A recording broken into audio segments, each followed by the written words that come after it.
Hello, everyone. This is JD Calderon, and this is Indy Comics Explained. And yet again, I brought another fantastic group of guests to discuss indie comics. So please hit like, hit subscribe, share out the video, let everybody know we're here. Without further ado, I got this troublemaker with me. What's up? What's up, Streamland? I am JD Rosario from Unstoppable Comics, and I want to thank Calderon for saying I'm fantastic. I feel empowered. You know what I mean? Thank you. I appreciate it. You know, I don't get compliments like that every day. Yeah, well, yeah. One of us got to help out, right? What's up, Chris? How you been? How you doing, JD? Thanks for having me on. Listen, man, it's fantastic having you on. Please, quick intro. Sure. So I'm Chris Brimmage. I'm an author of mostly comedic science fiction and noir urban fantasy.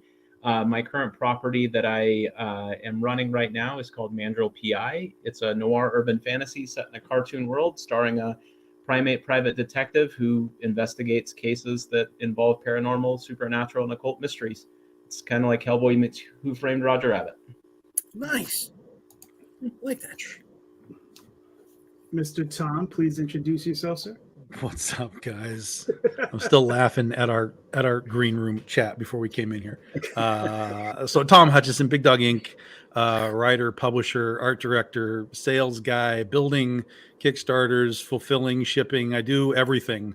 Currently running a campaign, however, for Dynamite Comics, which is a book that I'm writing for them called Bad Kitty. We are rebringing back Brad Kitty from the old Chaos days. This is a what they call a second chance or a last chance campaign. We did an Indiegogo last year. This Kickstarter is running right now. We have basically 3 days left. Wraps up in Wednesday night. If you like bad girl books, if you like sort of supernatural, Punisher, monsters, and voodoo, that is what Bad Kitty is all about. And you've got 3 days left to jump on board. All right, cool. Hey, what's up, Tony? How you been? I'm Tony James. I'm a writer. Currently working on a book series called Star Noir about a 1940s detective who teams up with a gray alien to stop a shapeshifter killing LAPD officers.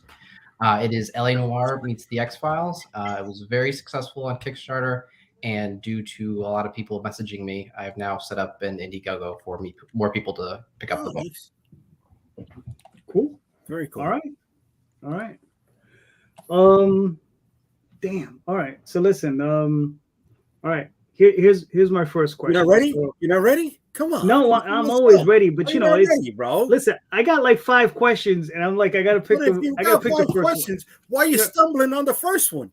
Listen, you're lucky if you got even one. All right, here you go. How about you start? Go. I resemble that remark, so thank you very much.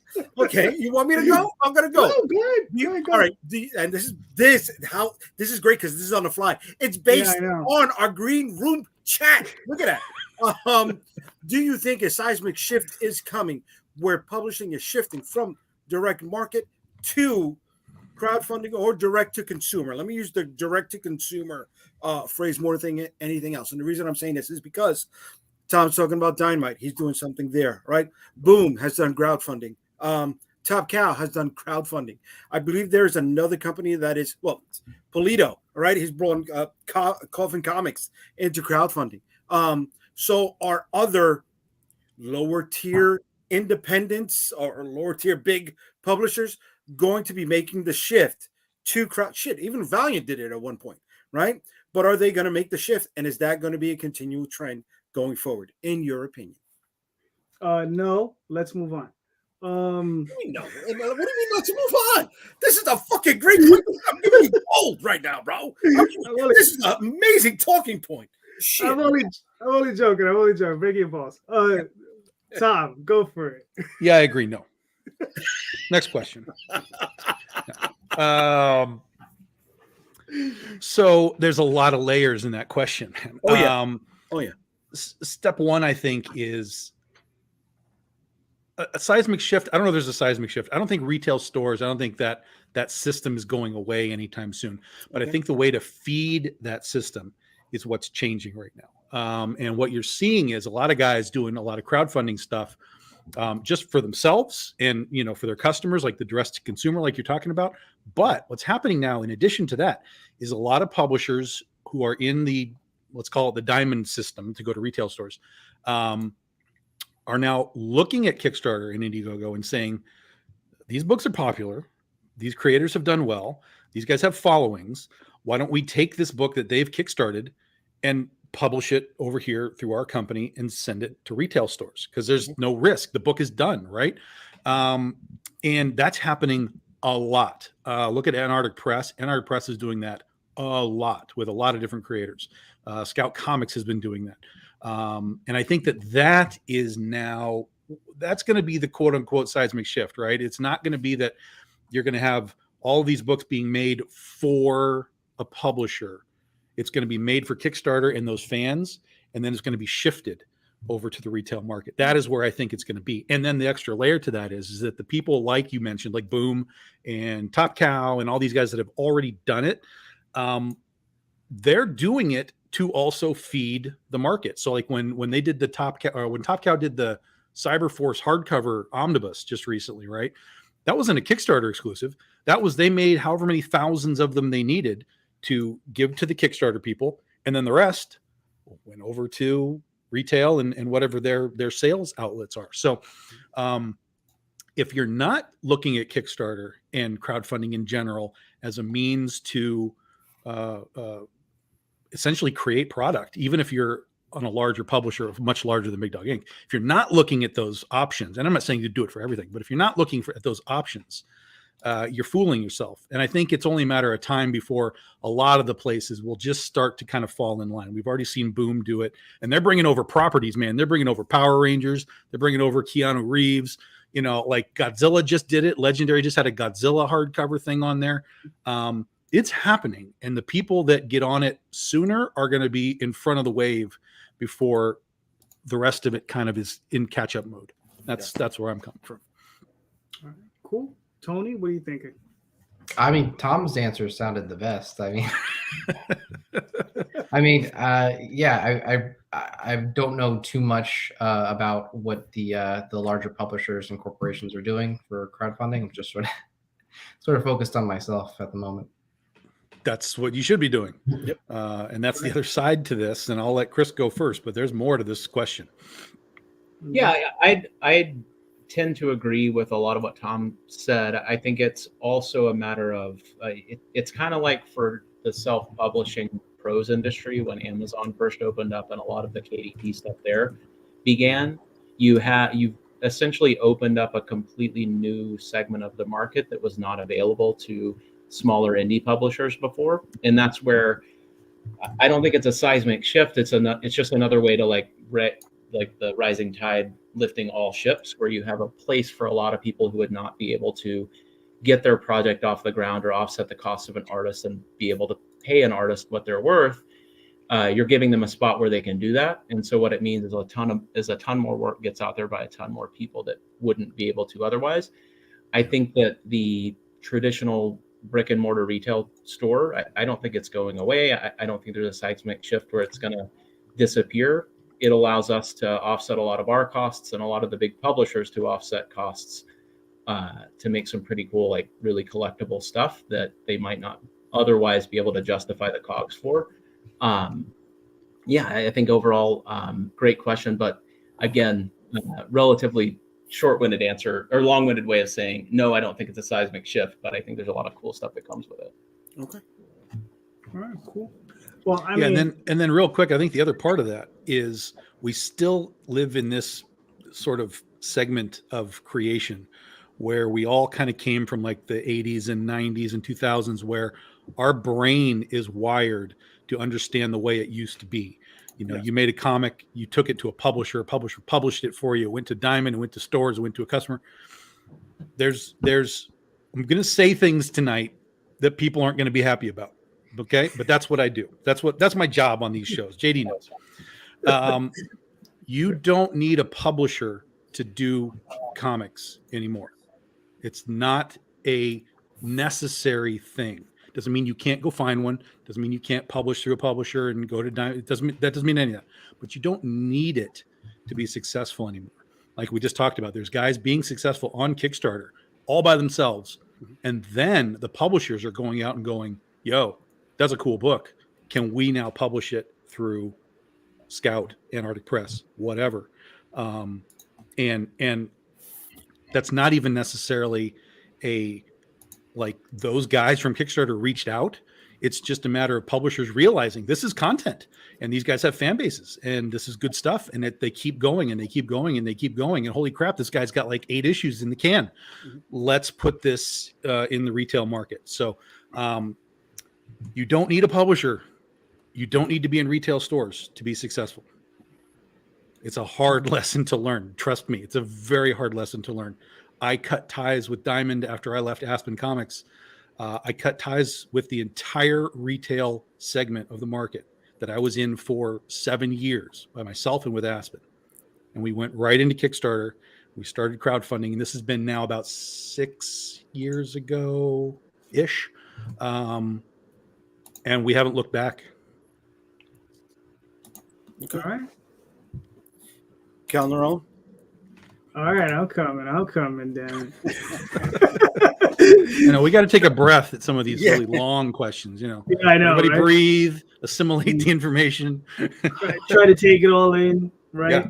I mean, look, the shift has been going on for a minute. I mean, it's not like it's been like it just occurred, right? We've been in this sector for what, 9 years, 10 years? How long kids? And like we mentioned, we mentioned Polito, right? So Polito was going through all kinds of problems through his career, through different publishers, and different things. And then he was just like, look, let's try this Kickstarter thing. And he did it, and it was very successful. And if you track where he started and where he is now, there are some interesting analytics to watch and see how, where, when, and why, which I did back in the day because I wanted to know what the hell was going on. And, now he has closing in on like 4,000 backers that he gets almost every time, at least for Lady Death. It's a little different for his other titles, but for Lady Death, he closes in on something like close to 4,000 backers every time. So he hasn't just gone to Kickstarter and like put comics out. He's actually created a community and a following that is ready for him every time he's there. But he's bringing in, he's bringing in, on crowdfunding alone, close to $3.5 million a year. Sure. With all his releases. Yep. You mentioned that much money. Yeah, because Lady Death brings in 300,000 to 400,000 every time. No, dude, he said 500 with a couple of them, and just recently. But on the average, if you watch the he's charting upwards, yes, 100%. But on the average right now, he brings in about 400,000, and he's doing one every 2 months, right? So that'd be about 1.6. About every 3 months. About every 3 months, yeah. Every 3 months. That'd be about 1.6 million. Come on, you said your math is screwed up. Just trust me on this, all right?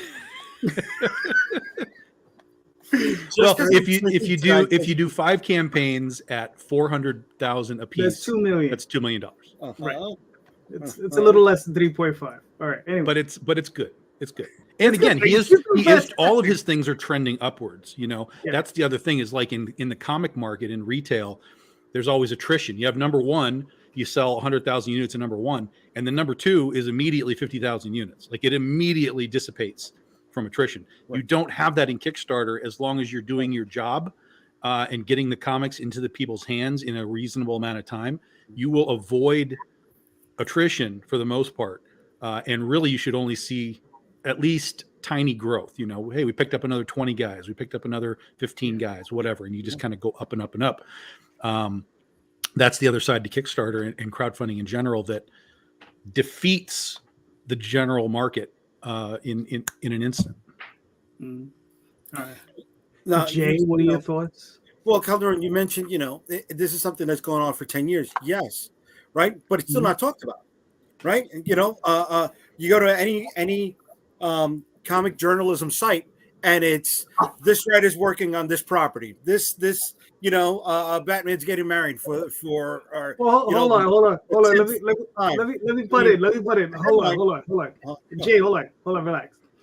Tony, Star Noir, is that not the most important book out today? I think so. I mean, for me, exactly. Also, Chris's book is also great too. I love that book. Yes, it is. Yes, it is. So is the Oswald Chronicles. So is Bad Kitty. And so is Sheila Interceptor. But here's the thing: those websites like Bleeding Cool don't give two shits about any of us. Of course, Yeah, but okay, but hold on. So let me finish my statement. All right, let me do that. Right? It wasn't until just the pandemic that you had a website like ICV2 reporting that crowdfunding sales, right, is helping to keep this entire industry, in the black. Yeah. Right. So why is it that has only been reported 4 years now, 5 years, when we're doing this for double that? Well, I'll tell you why. And it's an unfortunate reason. And the reason is that when Bleeding Cool reports on Batman, people click on the link. When Bleeding Cool reports on Legend of Oz: The Wicked West, no one clicks on the link, because all of the web people in that regard don't know what the hell anything is that we do. And so you find far fewer articles about us because simply no one's going to click on the link. Right. Now, there are ways around that. You can certainly make a Batman header that then within the campaign talks about in some capacity, hey, if you like Batman, you might like Bad Kitty. Here's the thing. Mm-hmm. And here's the Bad Kitty story.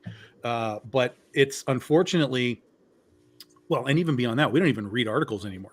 I mean, it's literally we read a headline and we all make a decision based on the headline of what the article says. So it's the reporting on comics is a disastrous mess, and it's across the board. It's all of the websites. They only want to talk about the movies. There's more wrestling talk on these websites than there is talk about like indie comics. And I'm talking even Polito really gets overshadowed. In these websites, like even though he is like the king of this stuff, no one is writing articles about Lady Death, really. Right. All right, hold on. Let me pull up some of this stuff from the chat. Kill Direct, the Direct Monopoly. Hi, cousin JD. This is your cousin, bro. Yeah. See, I'm bringing viewers, baby. All right. I appreciate that. Loving the headgear, Tom. The marketplace is not wide open for new publishers and distributors. Let's step up. The emergence of the demand market is slow but interesting. All right. What's up, Grok Comics? And I saw a slight drop on Eagle Raven #2, but #3 gained back those last backers. And the rest of the issues have been seeing steady growth since. Yeah, no one's saying like you're going to always match #1. But if you do your job, and people like the book, that's the other thing. People have to like the book. You should be able to just start to see growth over time. Mm-hmm. All right. So look, I think I got my question in line. Thank you, Jay. So you know what? I'm just gonna go with the what I put out for the show anyway. So we've all been there, right? Like I've done Kickstarter, Indiegogo. Tom, you're on Indiegogo. Tony, I mean. Tom, you've done Indiegogo, right? I've done it through Dynamite. They have Bad Kitty was on Indiegogo, yeah. Gotcha. I know, Jay, you tried it once. I did. So why is it so polarizing, right? That people prefer one over the other, right? And it's not just those two. We got Crowdfunder, we got Zoop. I think Backer Kid is getting into the whole thing. So why is it we think these things are so polarized? Because for me, it's like, look, it's like walking into a Ford dealership. I don't really, it's like choosing a Ford versus a Toyota. It's like preference. As long as the car performs equally or whatever. I'm just wondering, why is it that we consider these platforms polarized? Tony, since you're on Indiegogo, I thought that would be a good question for you. I don't know if this is the thing, but I think it's something that contributes. I think the loudest and most polarized voices in indie comics have created, for lack of a less loaded term, narrative that Group A belongs on Kickstarter and Group B belongs on Indiegogo, when that's not the mission statement of either of these crowdfunding platforms. Gotcha. Okay. Yeah. Chris, you got any thoughts on that? Yeah, I mean, I don't the intention of my answer here is to dismiss the question, but I don't know if I do think that people see the platforms as polarizing, at least in terms of people who are backing on. Maybe there are creators who do, but I mean, outside of those of us who are doing projects on Kickstarter and Indiegogo and all the different platforms, most consumers, they might not even know what Kickstarter is until they see the link that is put in front of them, maybe in an ad, and then they click on it and then they crowdfund that way. I don't think most people thinking of how they're going to crowdfund care what platform it's on. For me personally, I usually go Kickstarter because I'm still building an audience and I don't feel like it's big enough yet to jump from there to a different platform yet. Also, like when I look back at my stats from like current Kickstarter, about 20% of people who have pledged thus far are coming in directly from that platform and not from previous campaigns that I've done. And so there's still that interesting, I guess, just framework of the market right now, or Kickstarter right now, at least for me, is the place where you have the most audience, like the biggest audience to pull from. And so, like I said, I don't think it's necessarily polarizing for me, at least when you think about it from a consumer standpoint rather than creator standpoint. Well, you know what's funny is I think of it as polarizing from a consumer standpoint, because here's my issue, right? Or the issue that I've seen, right? And what's funny is I'm not even talking about like people and whatever's going on in their heads. I'm talking about, take a platform like Indiegogo. Indiegogo, as soon as you back, the money goes right, it's taken right off your credit card, put into your account. Yeah. As opposed to some place like Kickstarter where they do it at the end and they collect and you have dropouts, right?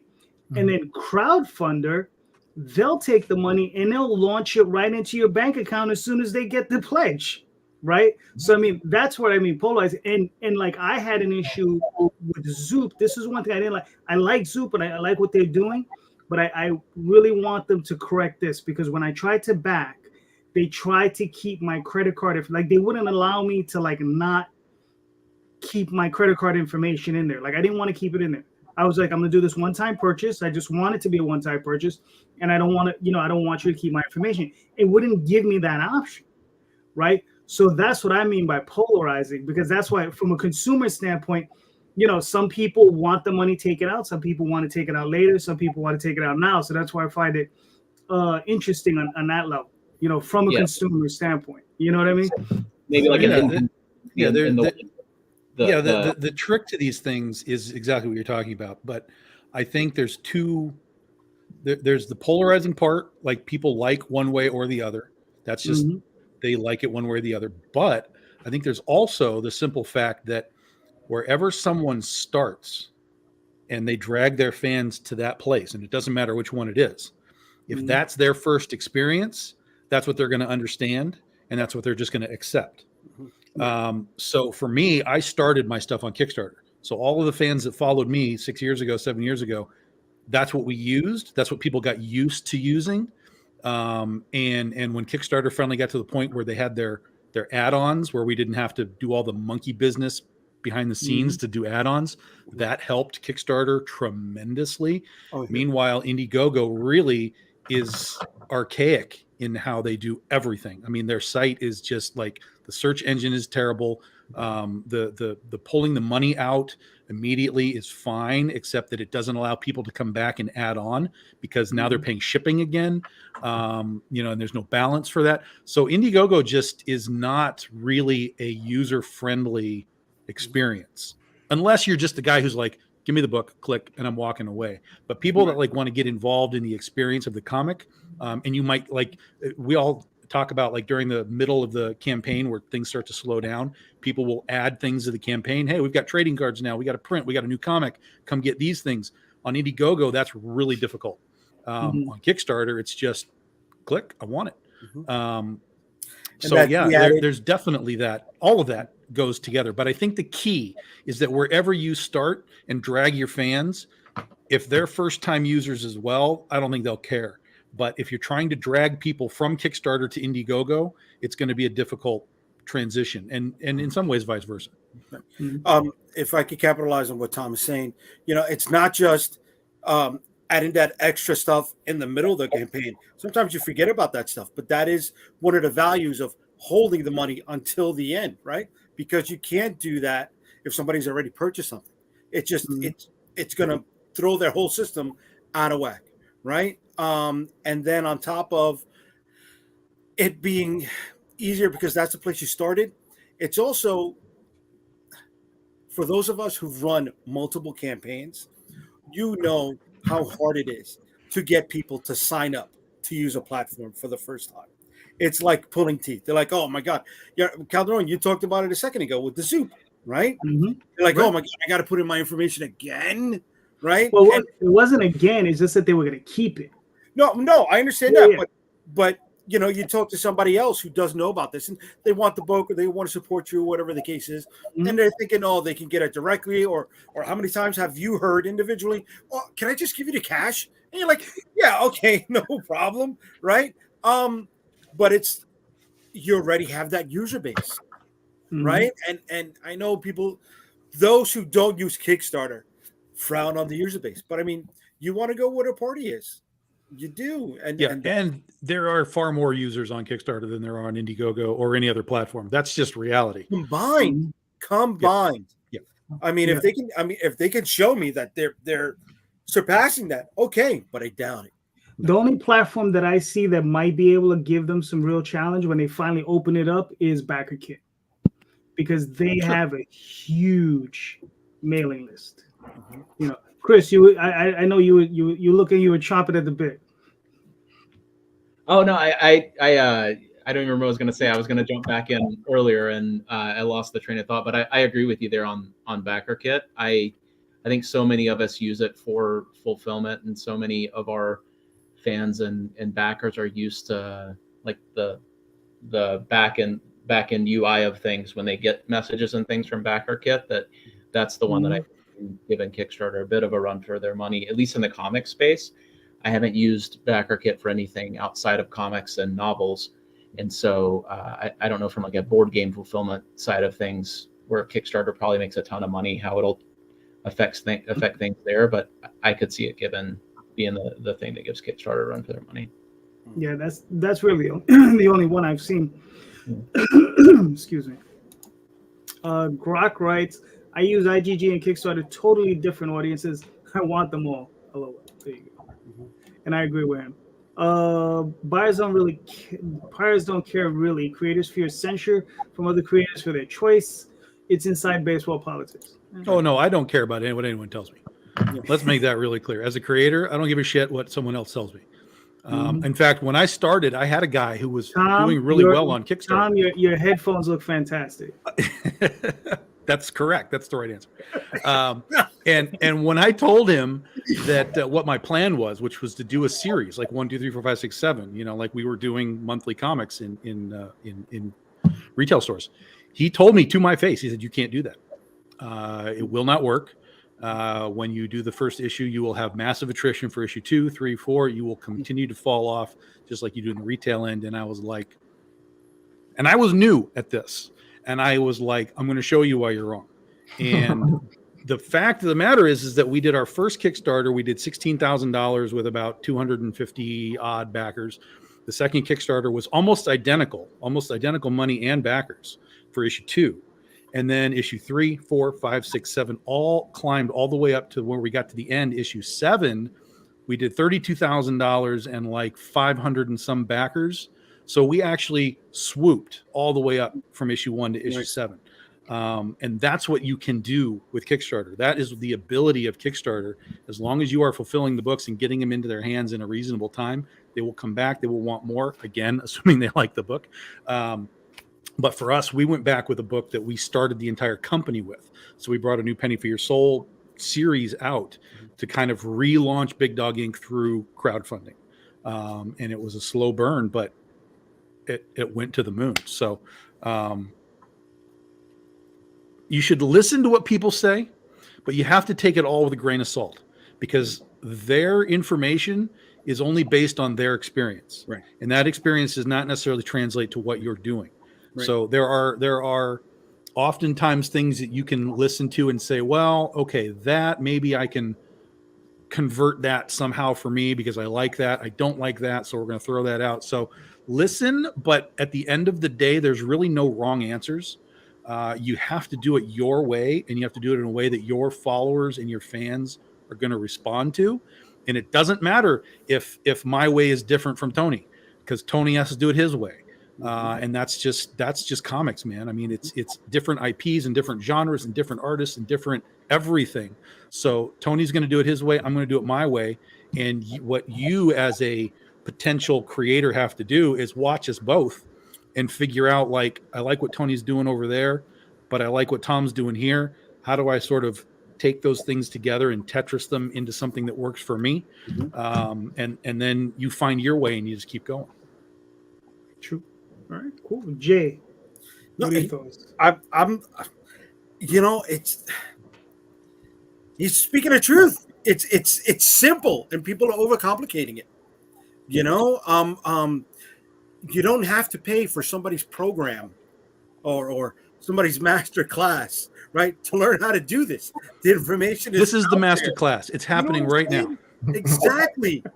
And if anyone watching has questions, we don't have to wait for Jay and JD questions. If you have questions, bring them to us. 100%. Yeah. 100%. And I see them doing this, and I'm just like, oh my God, get your feet wet first, right? Put something out there and learn, because the best way to learn is by losing money. Plain and simple. Because you won't want to do that again. Exactly. Exactly. So I mean, it's just I can't say anything better than what Tom's saying right now.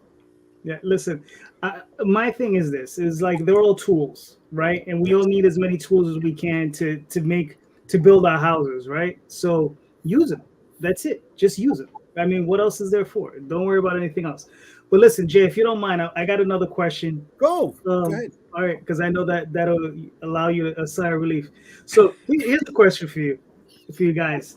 Now, short of donating blood, what's a good way for a brand new creator to raise funds, capital, to create their project that's not crowdfunded? Okay, so I'm just looking for alternative ways to raise money that's not crowdfunding, right? So if you had a brand new creator and they say, look, man, I want to do this, what can I do? And it could be anything, right? So I mean, the reality is basically just wait, hold on, Tom. Oh, there's more? No, there's not more. It's not your turn. It's Chris. Oh, okay. Oh my God. What? Oh my God. Hold on, Tom. Relax. Take a deep breath. Chris, what are your thoughts? I mean, I think one of the places you could look at jumping into things would be taking a look at anthologies and figuring out who's running anthologies. If I'm a writer and I don't have the money to pay an artist to actually create a comic, I would start looking at prose anthologies and try to get my feet wet there to get some momentum built up around my name and make a little bit that I can bank toward paying artists to then draw my comics. Outside of crowdfunding, that might be one of the best places I could recommend getting your feet wet and jumping in a bit. So, cool.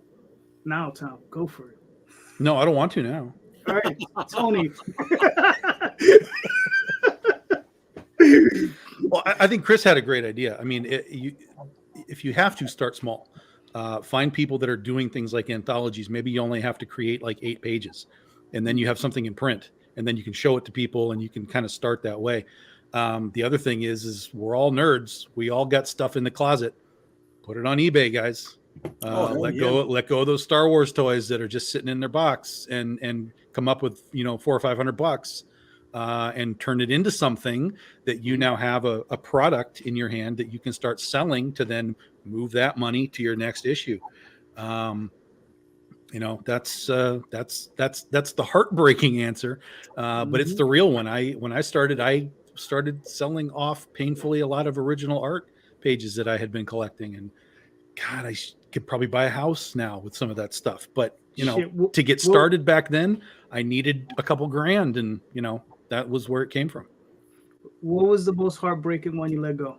Oh, dude, I had an epic crypto collection of pages. Like, this is just ridiculous amount of crypto stuff.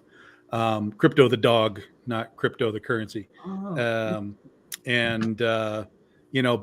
those were in my, because I have stuff like from Wonder Woman and just all kinds of things. So when I started to sell, and I was like, what can I do without the most or the least heartbreak? And I was like, yeah, I'm going to let the crypto stuff go. So is that Kurt Swan? No, it was more modern crypto stuff, because old crypto stuff, it's going to cost you a fortune. Right. So I was finding guys that were doing crypto stuff in the modern day, and this would have been like 20 years ago, modern 20 years ago. So yeah, it was heartbreaking, and I kind of look back and I'm like, God, I sold some stuff that I should not have sold. But you can't do hindsight when you're in the process of, I need money now. Right. What's this going to be in 20 years? It doesn't matter. You won't be there in 20 years if you don't take care of this issue right now. So you let some of that stuff go, and it can literally create a new revenue stream for you that is like a perpetual, long-lasting thing. Because once you have something in print it again, print it again, print it again. You don't have to pay the cost of all the art and everything again. Just keep it in print, take it to cons, sell it, and you have hopefully, again, if people like the book, you have a perpetual, way to make money and put it toward your next book. Mm-hmm. It's true.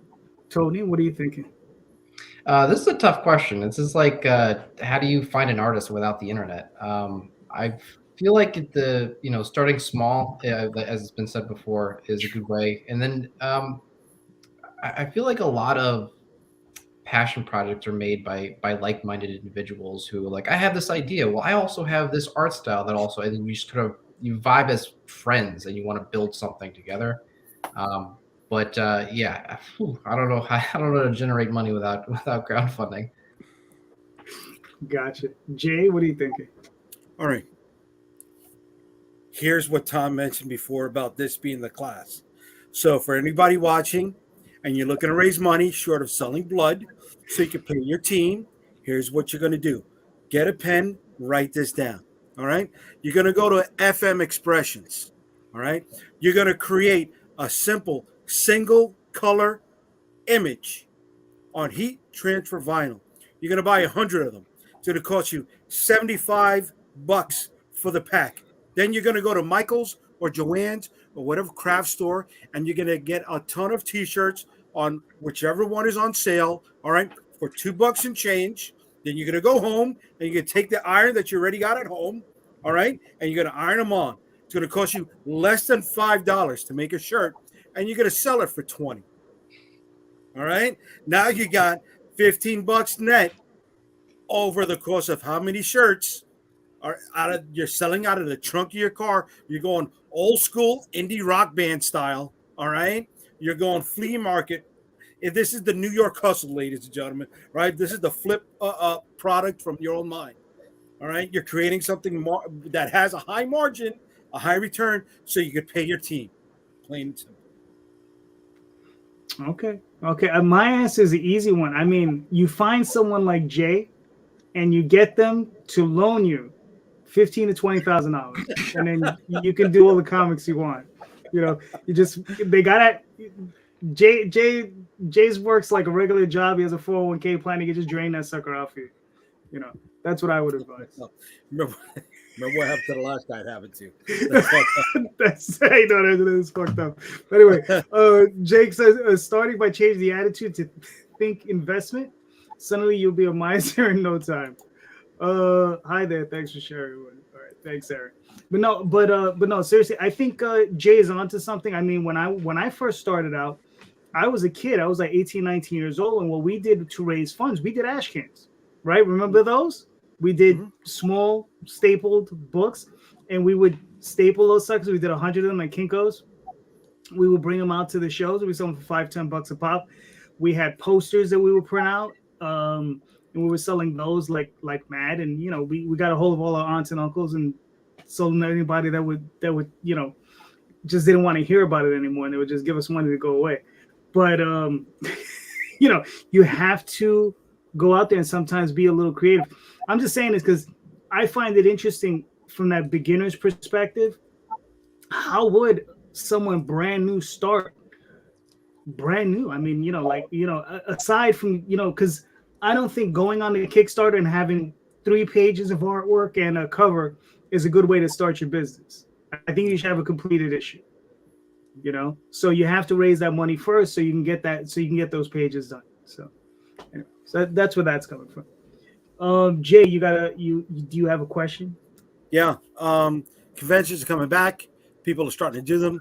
Would you rather travel to a bunch of little low-cost conventions, or would you rather spend more for a convention that's 100,000 people in your backyard? Am I allowed to go? Yeah, actually, yeah, you're That's like hitting the alarm on somebody. I can raise my hand. I have the answer. Go for it. 100 being in your backyard helps for sure for the 100,000 person show. We're talking like a C2E2 or a New York Comic Con or something like that. But because of the way those shows are designed and set up, you are going to be lost in the shuffle. I don't do big cons anymore, really, almost at all. I don't even do C2E2. That is in my backyard. Because in that particular case, you also have to understand what the show is. And in C2E2's case, it has really become a glorified artist alley. Artist alley is the size of most small cons now, just at that show. I mean, it's immense. And it has tons of people that, you want to go talk to. People you don't know, super huge names sitting in Artist Alley there. If you're at a small show, your cost may be a little higher if you have to drive somewhere and have a hotel. But if you're at a small show, you can become the big fish in the small pond. If you have the right stuff, if you have the right setup, if you've got nice banners and you've got a nice book and you know how to lay out your stuff, you can become the big fish in the small pond. And that is what we have been doing. I went from doing all of these gigantic shows, even San Diego and everything. And I was like, God, I don't want to be here anymore. And so I reset everything that we did to be going back to small shows. And it's been tremendous because the small shows, you're not competing with Chris Evans autograph hunters. You might be competing with some Power Rangers, but I will take that challenge. I'll beat a Power Ranger. It's fine. I can't beat Chris Evans. So, the smaller shows are way more, generally speaking, comic centric, and people are there for comics. So even if they're there for Batman or Superman, you have an opportunity to be like, yo, you like comics? I make comics. Here's a comic. But when you're at perspective, I'm sorry. Yeah. What's the small show for you? Is it, the one local church basement con, or, the one in the synagogue, or is it like maybe 5,000 to 10,000 at the basketball gym, or is it something like Steel City Comic Con? It's all of those things. Okay. Yeah, and I've done one of the best shows that I do is Akron Comic Con, Akron, Ohio, right? Like what? And it's basically a little banquet hall, and they bring in over 2 days. They bring in like 3,000 people in there, and it's basically a Comic Con. I mean, they have like one year they had like Sergeant Slaughter there, and I'm like, yeah, I can compete with that. But the audience is there for comics, and so sometimes you have to do a show just to see what the audience is. And if you go to the show and you're like, yo, they're all here for these B-list horror people, then you don't come back to it. But if you go in and you see that this is a Comic-Con, because they truly, literally still exist, is Comic-Cons, that's where you want to take your comic book, because the people that are there are interested, at least in the genre of comics, even if they're there specifically for Batman to start. You have a much better opportunity to say, here's my book, take a look at it. So, I mean, I've done every kind of show. I've done them in basketball courts. I've done them in banquet halls. I've done them in small convention centers. And as long as they are comic centric audiences, I do fantastic. Cool. Tony, what are you thinking? Well, since I'm going to be doing events for the first time just in my comics career, the small ones for sure. Just kind of really just trying to build a rapport with just people like in the in the local city. I live in New York. I don't see really a benefit of going to a big one. Even if you could even get a table at one of these big ones, because that process is pretty difficult, as I hear. It has been. Yeah, they've started to vet who they want in there now. So that's a fairly new thing in the last few years. Hey, look, I couldn't even get into Mocha. So it's like and Mocha is like the small press show that's out here, and it's like they have about 600 tables. They said they just have too many people applying, and I was just like, okay. And I know I'm gonna go to the show, They have and it's gonna be like tables in Mocha. Maybe like 300, 350. That's a lot. How big is the space? It's spread out in a building. I think it's over 3 floors. Okay. Yeah. And the place is packed.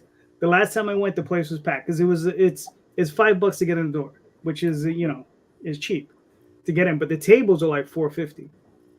And I know I'm gonna go there, and there's like 60 tables filled with college kids, 19 to a table. It's just hilarious.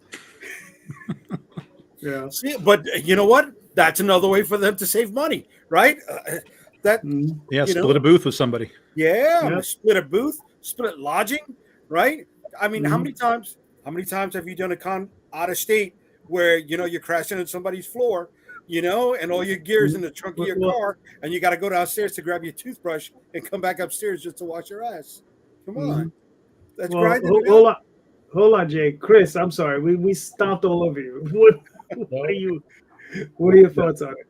I'm practically, I'm probably going to give an answer similar to Tony in that I'm gonna be starting small.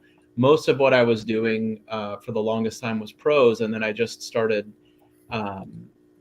making comics right before pandemic hit, and then right before I was about to start doing some more local conventions. COVID hit, and then delayed all of those plans for a couple of years. So I'm going to start going to conventions here this year, with the first one actually being this next weekend in Stockton. Nice. So excited. Oh, nice. Yeah. Good luck at that. Sign up people to your newsletter. Yes. Yep. Chris, please. Yep.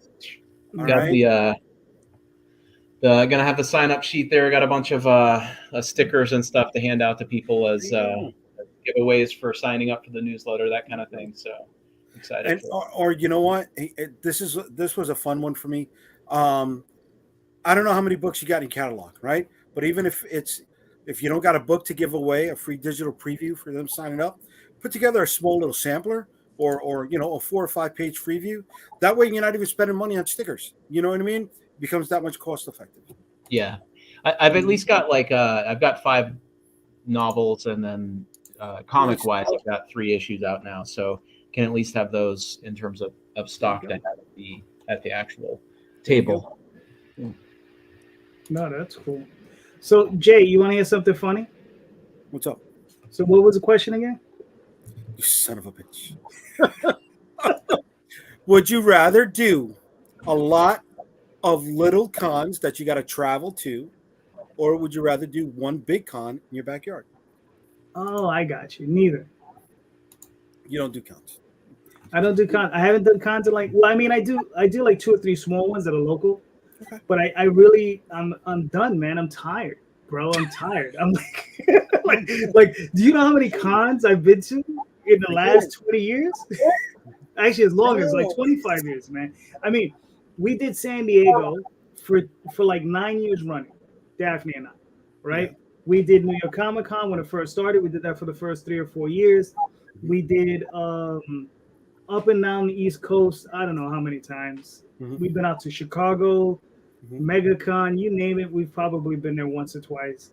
And yeah, man, I'm burnt out. I like Kickstarter. I like sitting in my underwear from my house and packing books in boxes. That's the best part. Okay. See, I'm different, man. I'm that peacock, baby. I gotta fly. You know what I'm saying? I want to be out there shaking babies and kissing ladies, bro. That's what I want to do. Don't shake babies. I mean, shaking ladies and kissing babies. I'm so sorry. No, look, when it comes to the smaller cons, one of the best things that you can do at a smaller con is learn how to develop your pitch, right? I don't know how many people that have been doing this for years, right? Oh, wait, for years, right? And still don't know how to pitch their own book, right? Live when they're on the spot. I don't know what you're talking about. So that is one of the biggest things you can do at a smaller con. I do like the larger cons. Tom, I know what you're talking about with C2E2, with New York, stuff like that. I feel that's different than what the sign-up shows like a Wizard World was, right? A Wizard World, they put the celebs right in the middle. So if you were on the other half of those celebs, you're not making any money at all. At least in C2E2, they're setting up their floor like like it's a corner store, and the celebs are the milk, and they're kept all the way in the back. So people have to pass you to get to them, and then pass you to come back out. So you have opportunities to capture people. I like that setup. New York, it's just fucking New York, and you can't hear over the person next to you. But there's other things that you can do at a convention, not just make money. And some of those things can be achievable at a bigger show that you won't be able to do at a smaller show, such as network with people that can help get you places.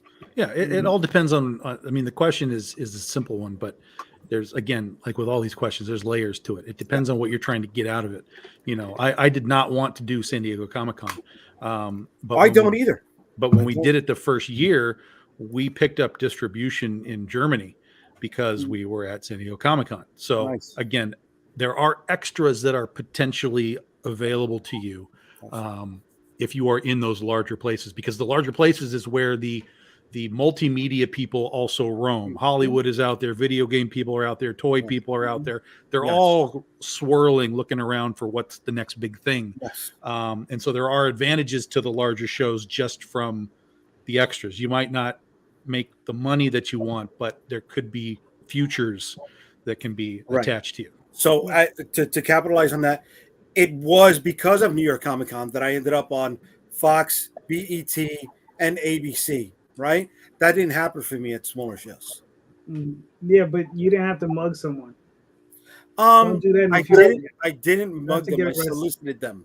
Oh, okay. There's a difference. All right, nice. No, but to be honest, I mean, San Diego, I really enjoyed that show. I love going out there because it would always meet up with all these different creators, and I met a bunch of cats who worked at Pixar, because at the time I was doing print brokering, and I was printing up their books, and it was cool meeting all these different people. And even here in New York, like, it's one of the things I do. It's Daphne hates me for, because I like to get up and I like to walk around the convention floor. I don't really like to sit at the table selling books, so she's always getting pissed at me. But I get to meet a lot of people. I get to talk to a lot of heads, and that's why I do this now, because this is an extension of that. Just talking to new creators, and and selling stuff, right? So here we go, Chris. Can you guys see that? Mm-hmm. All right, cool. So, Chris, do you want me to play the video? Sure. Dude, give it the single. All right, man. I'm going to give it the audio. There's a theme song. I don't know if you guys know George O'Connor, but he runs a few Kickstarters and stuff. He made a theme song here. It might be a little loud when you push play, so just prepare to adjust the volume. Okay.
Universe Askew trilogy, a humorous series of sci-fi adventure novels.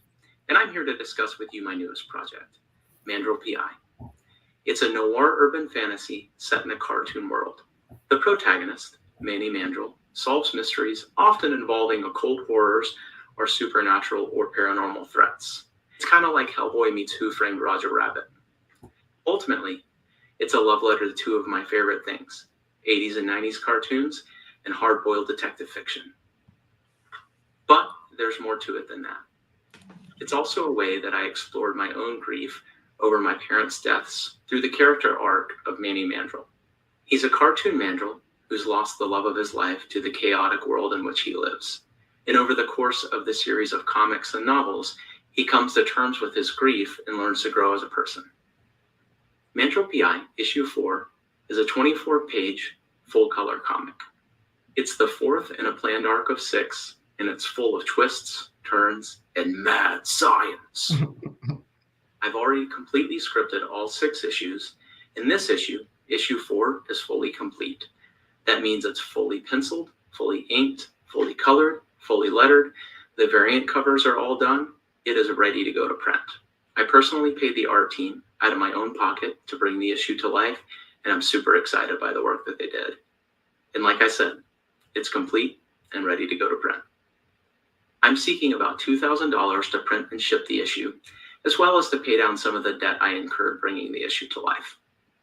I chose Kickstarter because it allows me to bring some really cool rewards to backers, as well as get this project in front of a wider audience. Highlights of rewards include not only the issue, but a fully loaded, fully packed digital PDF full of behind-the-scenes info about how the issue was made, as well as the script. Further, there are variant covers by 2 amazing artists, Corlo and Tinbot. And I gotta tell you, you gotta check out their work because these guys are fantastic. There's also the opportunity for a custom canon Mandrill PI short story. That's right. You and we align on an overarching mystery for Manny Mandrill to solve, and then I write it for you. I'll get it professionally edited and a cover made, and then it'll be out there for all the world to enjoy. Want Mandrill PI to solve a mystery involving a Cthulhu-worshipping Winnie the Pooh? Let's do it. Want Mandrill PI to bring down this universe's equivalent of the Paw Patrol? Let's make it happen.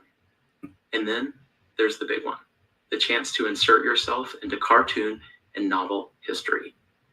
You can have the second Mandrill PI prose novel dedicated to you. That's right. Instead of thinking my wife or my kid on the front page of this novel, it's your name right up front for all time. Kinda awesome and one of a kind. I would love to send you this comic. My ask of you at this time is that you back it and share the project to help me get it in front of a wider audience. Thank you very much for your time. Cool. Nice. I love that video. Thanks so much. No, that was cool. So I mean, Chris, let me ask you a question. Like, why did you switch over from prose to comics? Like, what made you make that transition? I've always been passionate about comics, and like I learned to read through comics, and I always knew that I wanted to create them. A lot of it came down to with prose.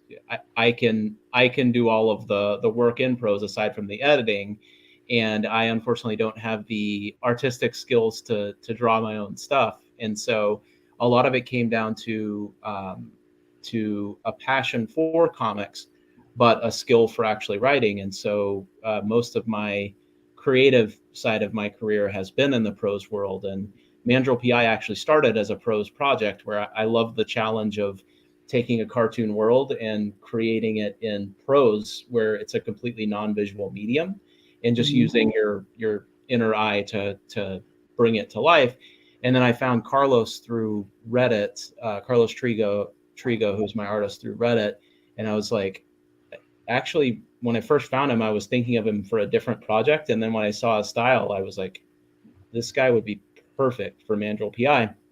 And so I actually pulled him in to Mandrill PI and wrote out the script for all 6 issues to bring it over from prose into comics. And so now I've got this comic series running, and then I've also got a novel series of it as well.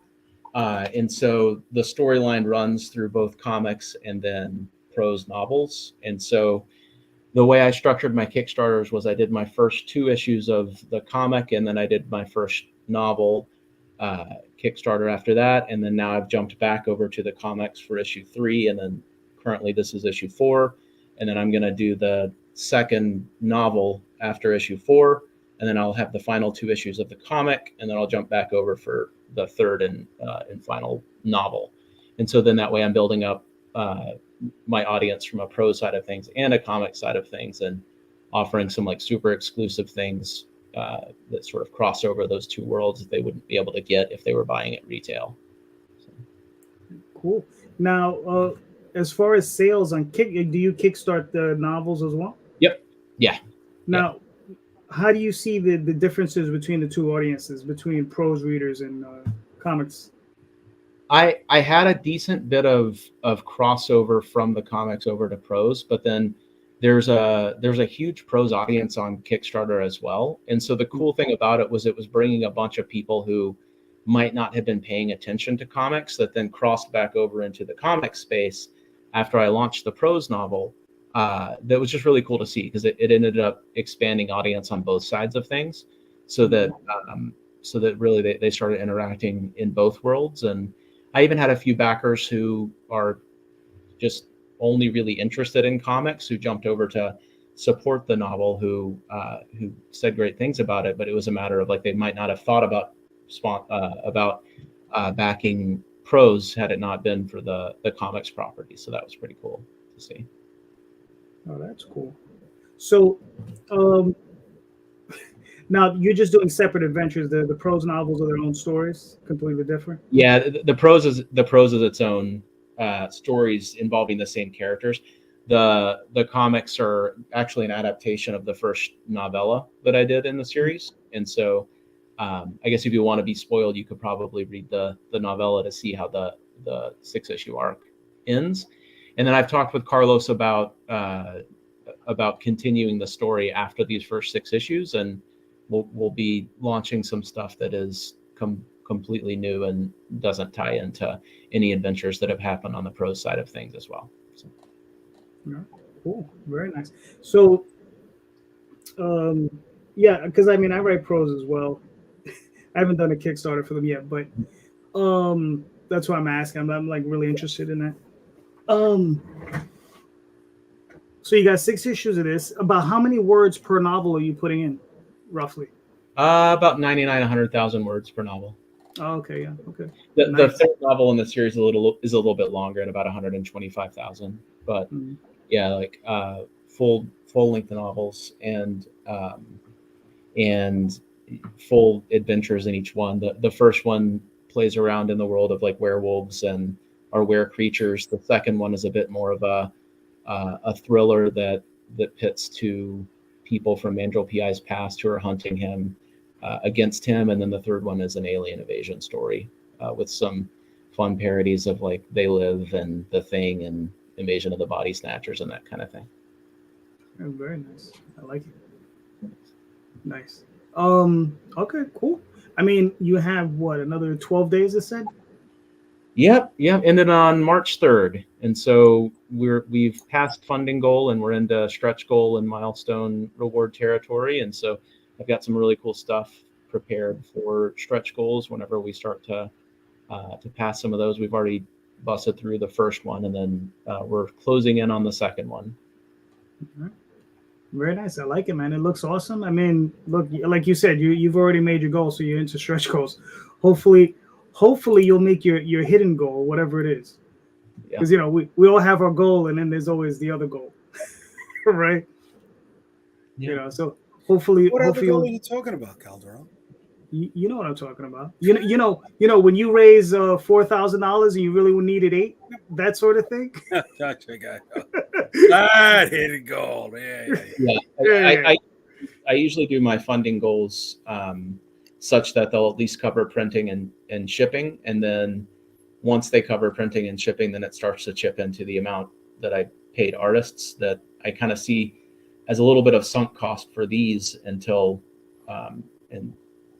after they're done. So yeah. Gotcha. All right, hold on. I got a couple of things here. The best type of con are virtual, on camera. No one knows if you're going commando. There you go. Whoa. What's up, Control? It seems that I missed a lot. I like the concept of that video. Looks interesting. Nice. It has the capability to be picked up for an animation series. There you go. And then Carlos. What's up, Carlos? Hi, fellas. Good to see you. I haven't been tuned in much lately. Just got back from Florida. My mom is in hospice now. Sorry to hear that. So she's not going to be. So I'm struggling with fastest life, but it's sorry, buddy. Good to watch for. Yeah, man. Sorry about that. We miss you, Carlos. We got to get you back on when you're available. Yeah. All right. I'm sorry, buddy. Yeah, man. Carlos is a good dude. Yeah, he is. Fellow creator, great guy. Not as good looking as me, but not everybody can be that. You know what I'm saying? Well, I mean, yes, he is. All right. Tony, so you're up. Do you want me to play the video? Yeah, go ahead. Go for it. All right, cool.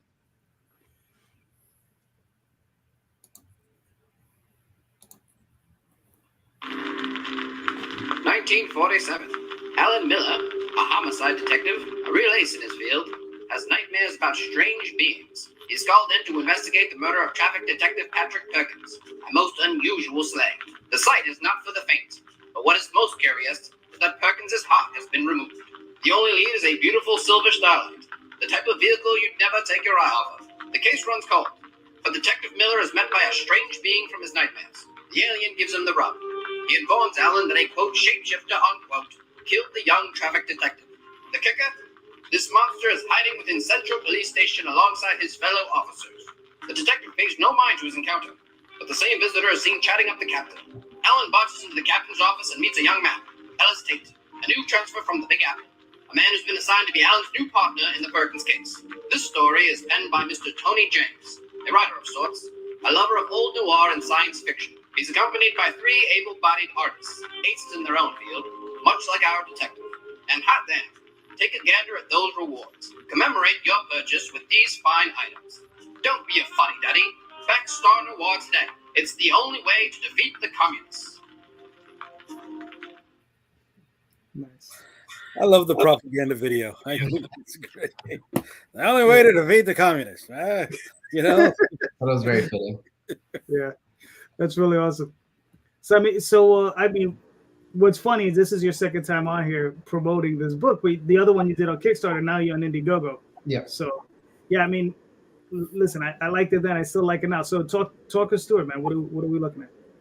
Okay, well, this is book 1 of a 6-part murder mystery about these 2 detectives, Alan Miller and his gray alien partner, as the video said, trying to stop a shapeshifter who's killing LAPD officers. We were really successful on Kickstarter, and then various people had been messaging me on all my socials about, I missed the Kickstarter, how can I get a copy of the book? And I just figured rather than having them wait until the second book for the Kickstarter, why not set up an Indiegogo, and then anybody who wants a book can be part of the initial fulfillment with the original Kickstarter backers. All right, cool. And as you can see, I mean, has it been difficult funneling people over? Because I mean, I know Indiegogo is a pain in the butt, like getting people over there.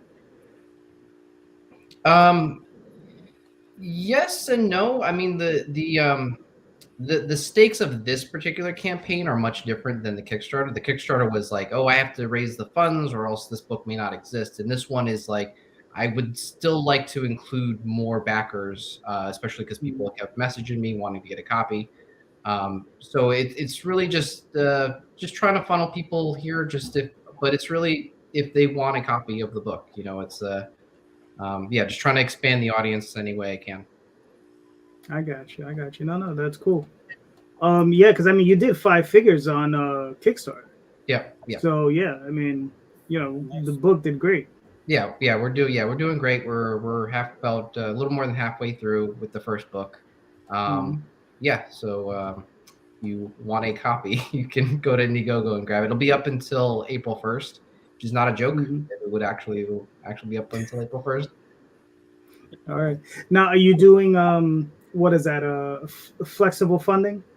Yeah, I wasn't really sure how this was going to go, and I thought to prevent more years of my life being taken off my life, I would just keep this one flexible this time around. Gotcha. Okay, cool. Well, yeah, I mean, you've already produced a book, so you have the copies. So it's not like Right. It's not like they're not going to get the book. Right. For sure. For sure.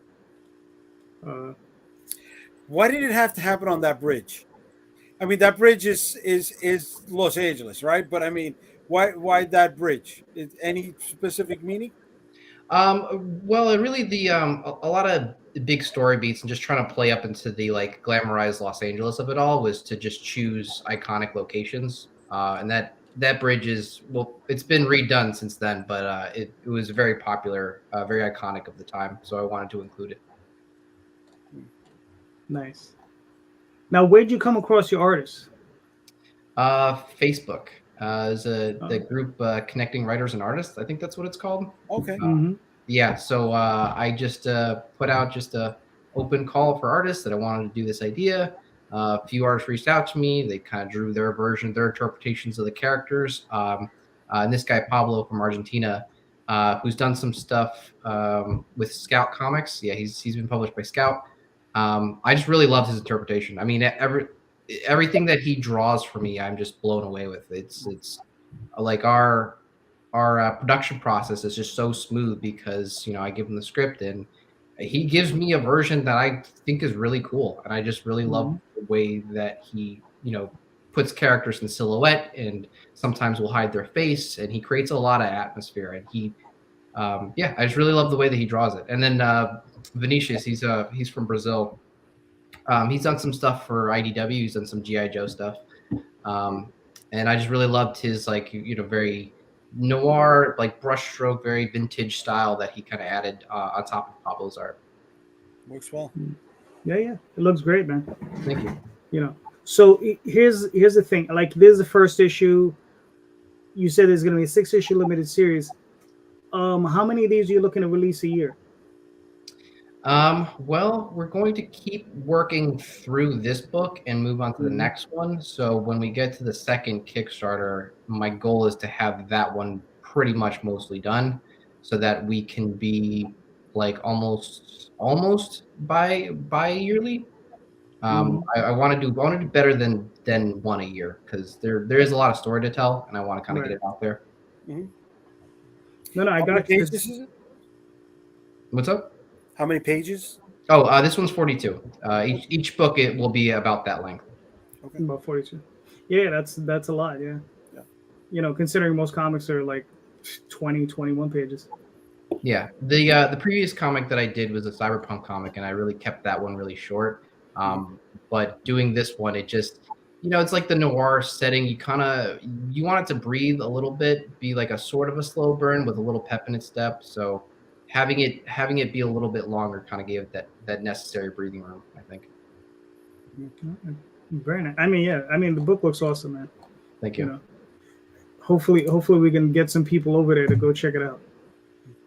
Listen, if Tom's book is a noir book also, the trend is out there. I mean, people need to be jumping on it, and Yeah. No, nobody bites. I'm sorry. You know what? Last night we kept talking about how everybody's chasing the manga trend, right? And oh God, screw that. You know what I'm saying? Exactly. And here we got 2 books that came right off the spot.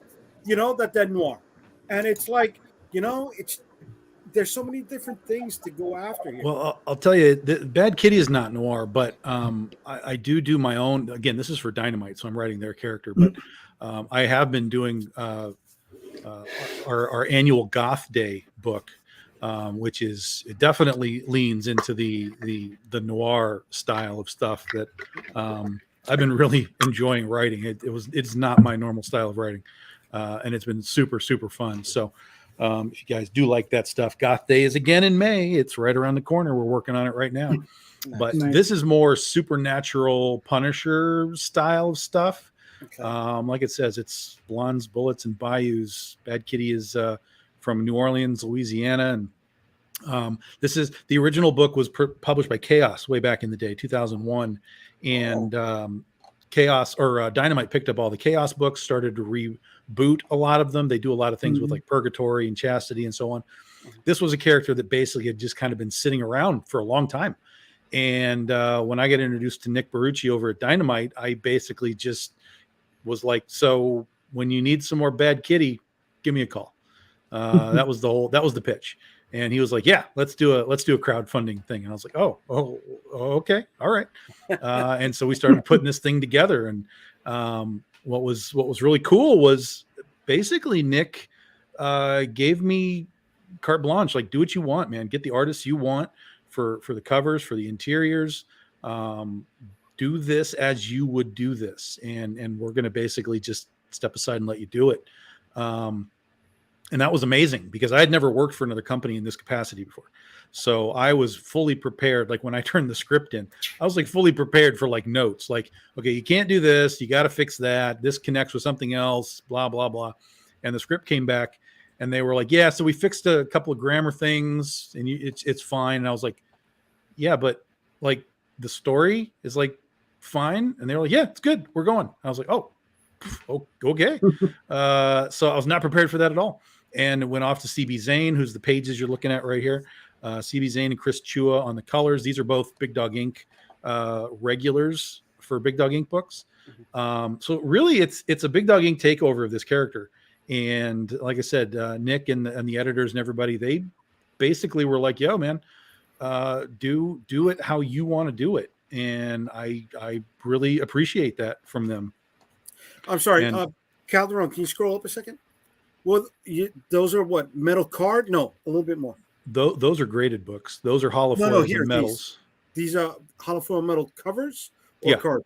Those are metal covers and holofoil covers. There is a set of metal cards too. If you scroll up a little bit more, or maybe it's at the bottom. I think it's at the bottom. Yeah, somewhere we just saw them right there. There's the metal cards. So that's a set of metal trading cards. Yeah. Okay. Nice. Yeah, and they do. Cool. If you like your stuff graded, you can get your stuff graded. If you like the fancy stuff, the metals and the foils are printed to order. Very little print run, but if you want to get them graded, they will get them graded for you. As you can see right there, that is an option. And it's Joe Linsner and Bill McKay and Shannon Mayer, Brian Peterson, Michael Maria, CB Zane, Maria Sanapo, and Rachel Holland did a couple of cosplay covers, which are amazing. And then there is so again, this was done on Indiegogo. So we brought those covers back for the Indiegogo, but there's one additional cover that's done by MR Gunn that is exclusive to the Kickstarter. So if you got the stuff on Indiegogo, there is one more cover to get. And it's available for everybody, of course. But right there is the Kickstarter exclusive. And all of this is gone as of Wednesday. So this is your last opportunity to get any of these covers and get a chance to check out the book. I don't know if it's going to retail stores or not. It hasn't been discussed. It's possible, but these covers would not be part of it if they do. So keep that in mind. Nice. Now, from the point you spoke to Nick Barucci to this point, like, how long did it take you from that conversation, your first conversation, to actually to get it to this or to Indiegogo? The Indiegogo launched last year, so it was about a year from August of 2021 to the launch in, I think, September of 2022. Some of that was because I actually had elbow issues. Those that know me, I went through a period where I couldn't even lift my arms up because my elbows were so jacked.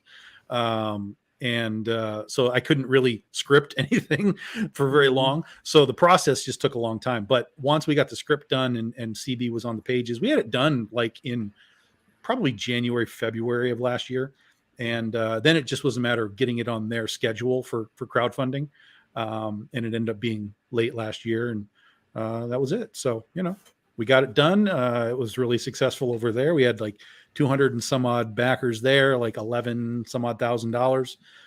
And here we're going to do it again. We're going to do probably about the same in about 2 weeks, which is great.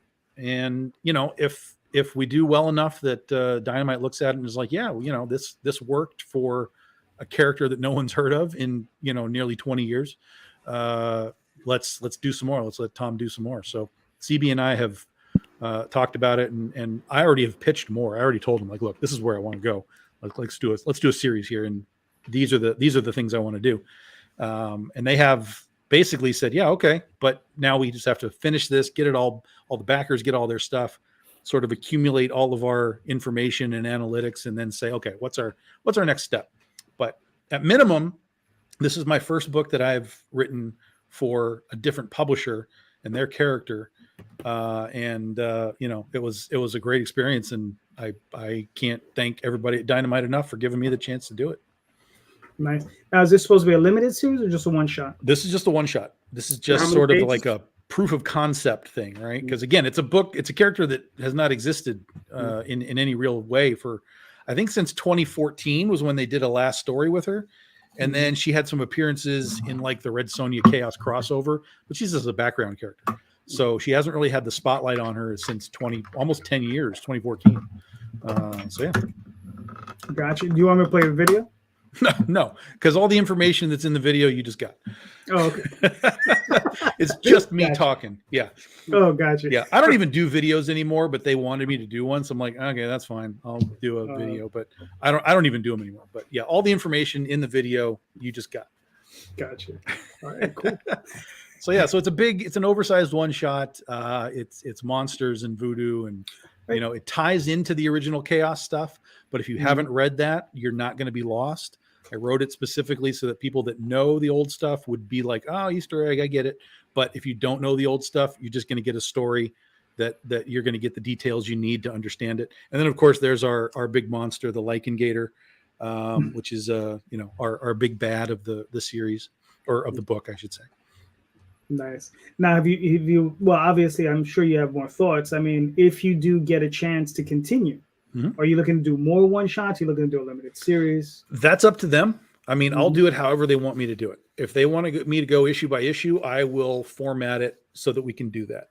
If they want to commit to, hey, we're going to do 4 issues, I will script it as 4 issues. So all that is up to them. I can do it however they want to do it. All right, cool. I mean, very nice. Now, when you wrote the script, did you do a full script? Oh, yeah. I always do full script, 100%. Everything's written. Page 1, panel 1, this happens. This is the dialogue.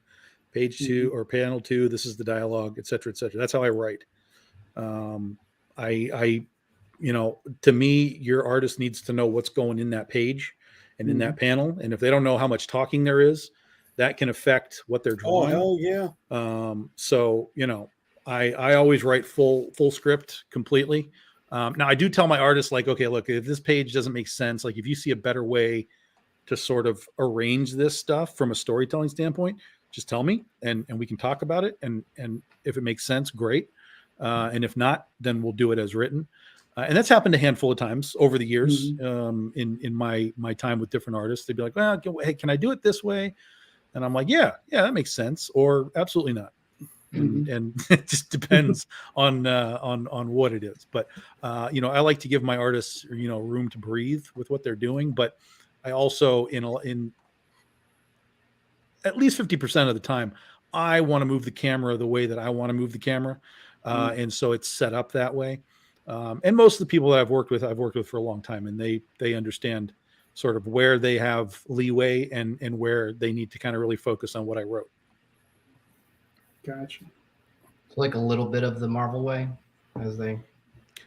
No, it's the Sounds DC like way. It's the DC way, but it's not the Alan Moore way. It's not the we're going to write paragraphs of information on every panel way.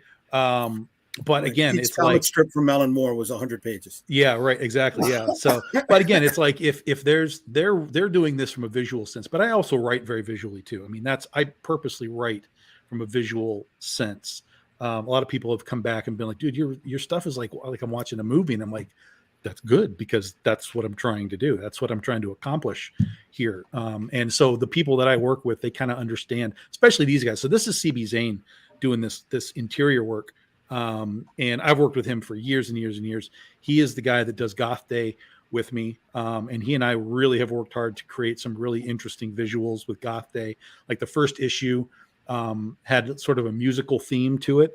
And so throughout the book, we were literally drawing like musical notes into the panels to really kind of create this idea that they're chasing this sound throughout the whole book. So it's, you know, when you find artists that are really open to the creative element of like, how do we make this kind of unique and cool? It's great. And CB understands my writing, and he and I have a great rapport. So, you know, if he's got questions, he's just like, yo, what about this? And we knock it out quickly. Nice. Yeah. Very cool. All right. Nice. All right. I have a question that is going to be divisive, and will keep broadening the gap between direct market and crowdfunding. Specifically, Tom, you mentioned the last one made 11,000. This one is trending to make 11,000. Right? Let's say you'd be selling the book for $5 in the direct market. Right? That's 22,000 divided by $5. That's 4,400 units you would have to sell. Based on the direct market, the way it's set up today, do you think you would have either A, made the 22,000, or B, sold 4,400 units? I'd have to look at Dynamite's sales, because I know a lot of their books will easily sell more than 4,400 units. Really? But a lot of that stuff is like, oh yeah, for sure. But a lot of that stuff is IP. It's Red Sonja, it's Vampirella, it's Purgatory. So they have some higher level IP. Whereas who publishes Cult of Dracula? That is Source Point Press. Because I don't know, I haven't checked Comic-Con in a minute. The last time I checked Comic-Con, they were moving close to 8,000 units a month. Yeah, it can be done. It can be done. Okay. But it's not easy. And again, you have to have something that makes it visible to the audience. And Bad Kitty would probably come in at a low IP understanding, just because she hasn't been around. It's a character that really hardly anybody knows. Even the people that follow me, Big Dog Ink stuff, and I told them that I was doing Bad Kitty, they were like, "Yeah, I've never heard of this, but it looks awesome." I was like, "Okay, that's good enough for me. Just go, you know, we'll get you a new book." So I think Bad Kitty on the direct market with the right covers, you know, if you had Shannon Mayer, if you had like a Lucio Perillo, if you had these guys that are good, John Royal, I think you could probably have pulled at least 5,000 at a sale pretty easily from Dynamite, because their stuff generally sells really well, or you know, really well in the context of smaller publishers, not like Marvel and DC. But I think that crowdfunding it, right, and making that $23,000 to fund the book. Now you have a property that is paid for. And so if you want to take it to market, now you don't even have to make 4,400 units, because it's all paid for, except for your new covers, of course, and your new printing. But those kinds of costs, basically, you know, maybe you have another $5,000 in printing and covers. Like, who cares? That's not, you can make that easy in the direct market in that regard. So I hope they decide to throw it out there and get a larger sample size of buyers. But, you know, that's all up to them. Gotcha. Now, Jay, just to clarify on that, I mean, you're saying you want to get the same amount of money you would get from crowdfunding as from the direct market, like that 22,000? No, it's like, I follow Comic-Con, but since the split of everything, numbers are skewed, right? You don't know how many individual units are selling the way they used to sell, especially with the indie. Well, maybe more so the indie stuff, because how many of the bottom tier publishers, not bottom tier in product, but bottom tier publishers, are in Lunar, in Penguin. So when it comes to Comic-Con, you could pretty much track that stuff. But when you do that and you weigh that against what somebody's making on crowdfunding, you know, there's a huge difference. There's a huge amount of latitude there, because you got to remember, first of all, in crowdfunding, you're not just selling the one book, you're selling all the extra tchotchkes that go with it, right? So you got those extra sales. And also the other thing is in the direct market, you're not looking at a $5. Dynamite's not going to get back $5 per book. they're going to get back probably $2 per book, If they're maybe lucky. $1.70 or $1.80, somewhere in Right. that area. Right. So they'd have to sell a magnitude of like 11,000 or 12,000 books to make up that 22, 23, 24,000 books. Right. And they're still printing $24,000. out of that $1.70 or $2. Yes. Right. That's what they're going to be. Right. That's going to be getting back. So that's why I was just curious, because I know you were talking about math, your math being off earlier. So it was, you know what? My head is running so much because one of the things that stuck with me last night was how we talked about Diamond's proprietary information, and they don't tell you which stores are ordering from you in the monthly catalog, right? And people love to complain about how, they don't get the emails of everybody that is on the sign up page, right? Right. That's more proprietary information. Yeah. Right. That's their proprietary information. You know, eventually though, you find out who's ordering from you. And it's like, I'd rather have that knowledge than not knowing at the end of the day, you know, how many stores didn't order or how many stores did order X amount of product, you know? So it's just, I don't want to say it's confirmation bias, right? But it's a little bit of ignorance because there's so many of us that are not in Diamond, and you know they're saying, "Oh, that's the bone they got to chase," but it's not. You know, we could do so much better here on crowdfunding. Well, hold on. Like we know Tom is in Diamond, so we already got that one covered. But Tony, Chris, how do you guys feel about it? Are you guys interested in eventually moving into some place like Diamond or Lunar or any of these distribution, you know, larger distributors? Not anytime soon. Gotcha. Chris? Similar, but like some point eventually, but I don't feel a rush to jump into something like Diamond or a traditional style distribution platform. I think, like I was saying earlier, much like how KDP and a lot of the things on the prose side of the world were opened up to independent publishing, a lot of the thing that crowdfunding has done has opened up the space for independent publishing to step outside of a traditional distribution model and get in front of more fans and more backers. And I mean, hell, even one of my biggest sellers on my campaigns is usually the digital versions of it, and it allows me. I love it when I see a digital order come in, because then it just means that I can get it to them immediately after the campaign wraps, and then they can enjoy the book right away.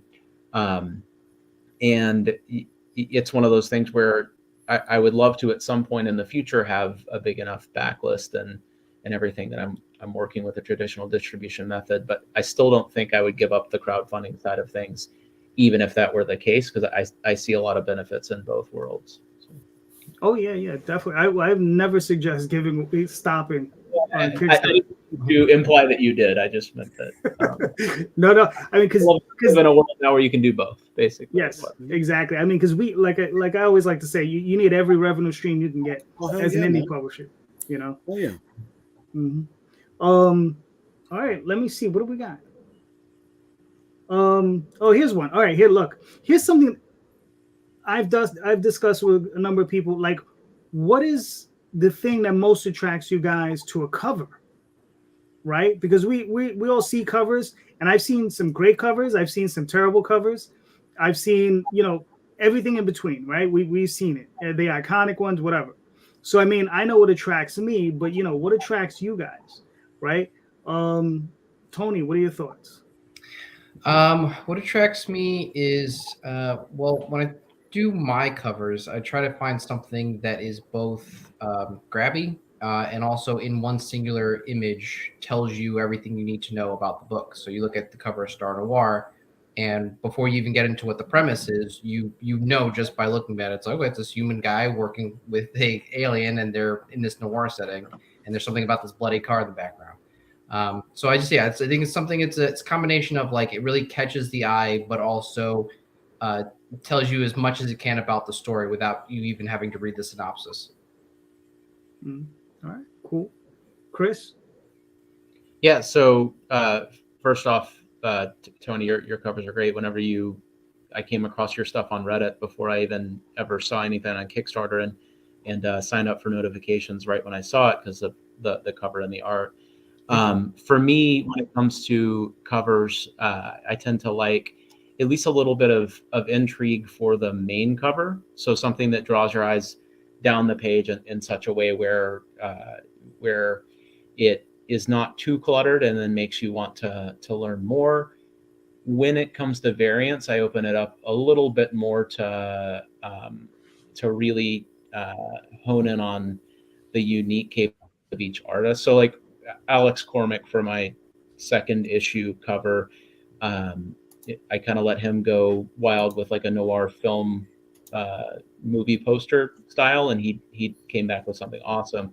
Like Ryan Dunleavy focused in on a particular like intriguing scene set in an alleyway where most of what you see on the page is left unsaid, and you have to open up the issue to really learn what happens in the issue. Then in the issue that I'm funding right now, or that I'm running right now for issue 4, Tinbot is somebody who's got just such a unique style that I let him sort of go wild with a particular scene, and he added so much minute detail in there that it's just so cool. But I think it works best for a variant cover where people that are really into the story that might catch some of the Easter eggs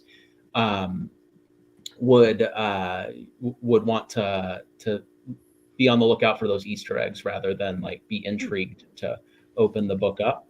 And then I've come back to Corlo for a few covers because he's got a very distinct like painted style that contrasts with the sort of cartoon setting, and it does it in a way where it creates almost a lifelike painting of what's happening there. And I just think it's a really cool contrast to what's inside the book. So variant covers, I just like to do a little bit of contrast to what's there and to draw the eye a little bit more. Regular covers, mostly intrigue.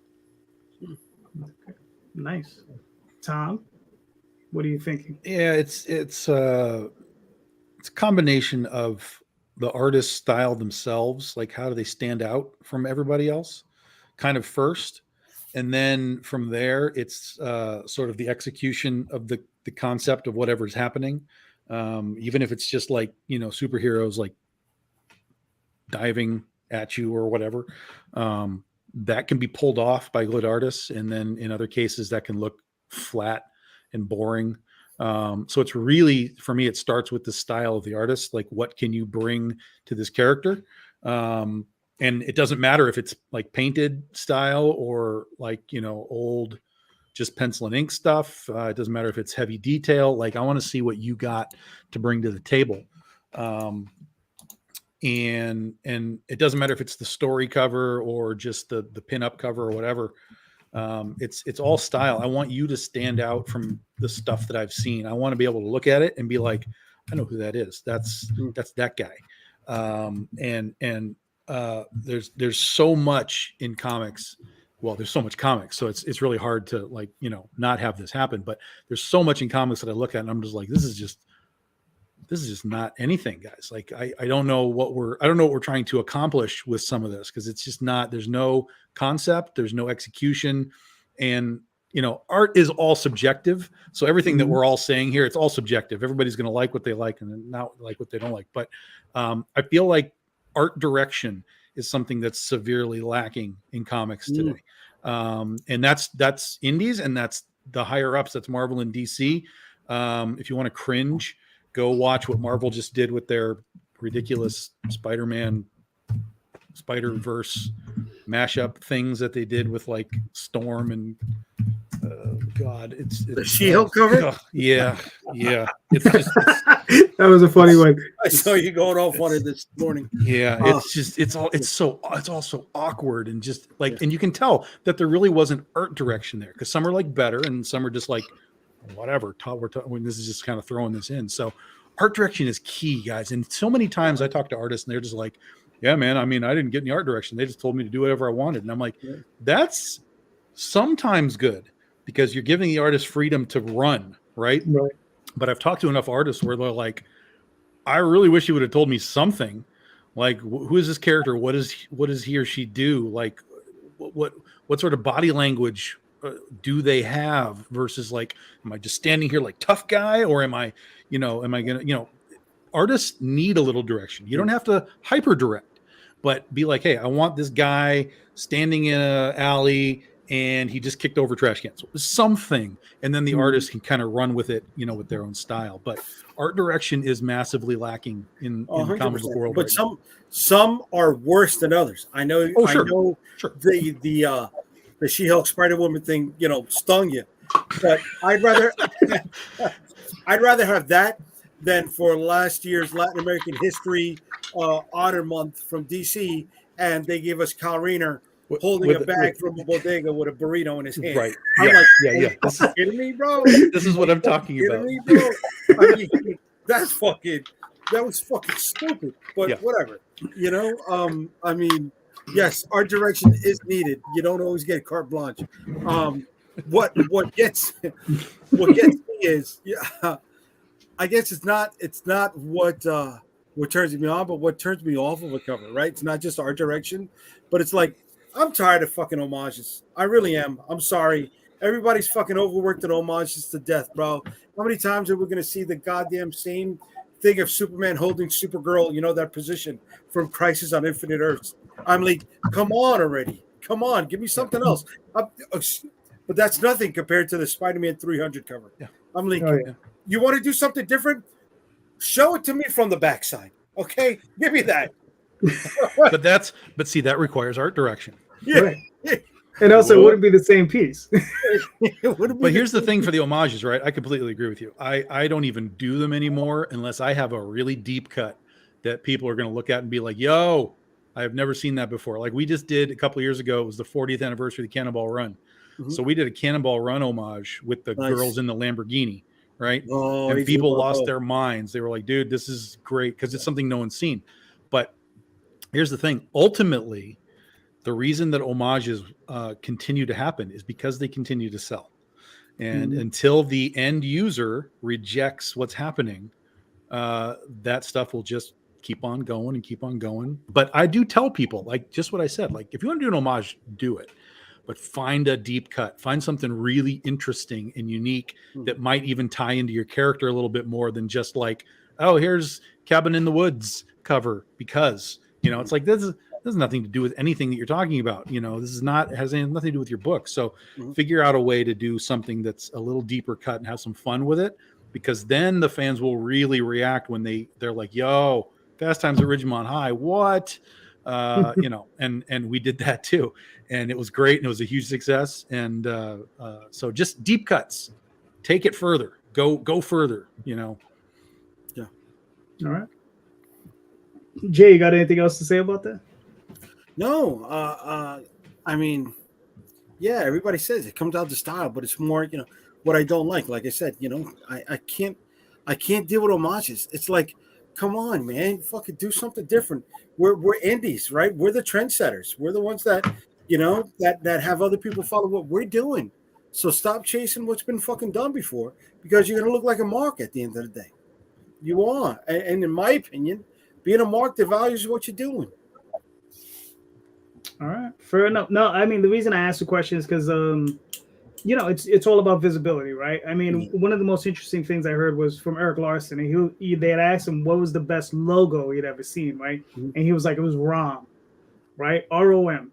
He says it was red. It was a block letters. You could read that sucker from 3 blocks away, right? So you walk in the shop, boom, ROM.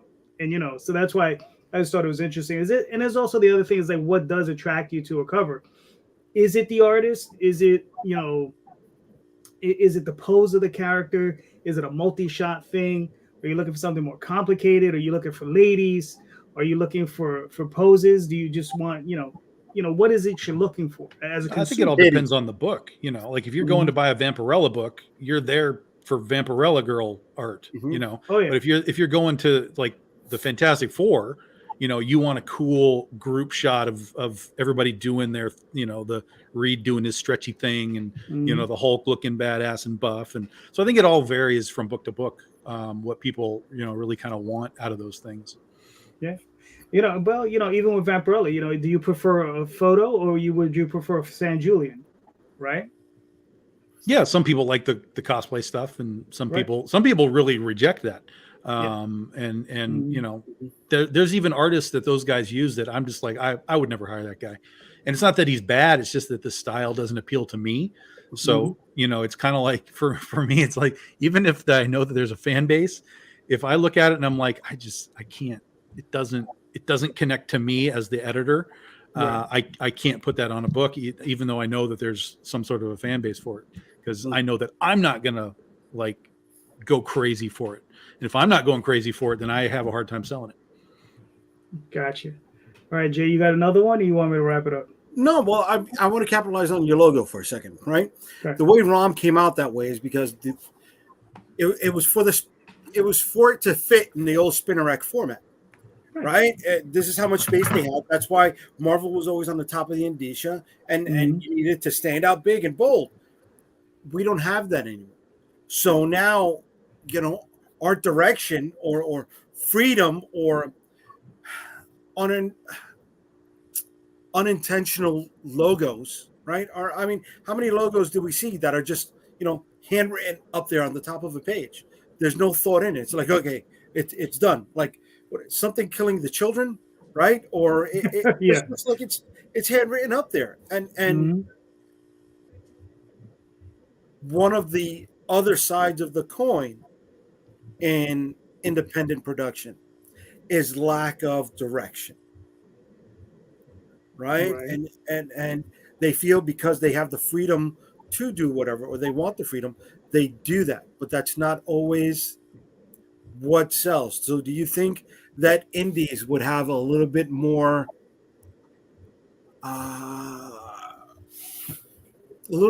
going for them, a little bit more on their side, if they had invested maybe an editor or an art director to help them give their book that final polish?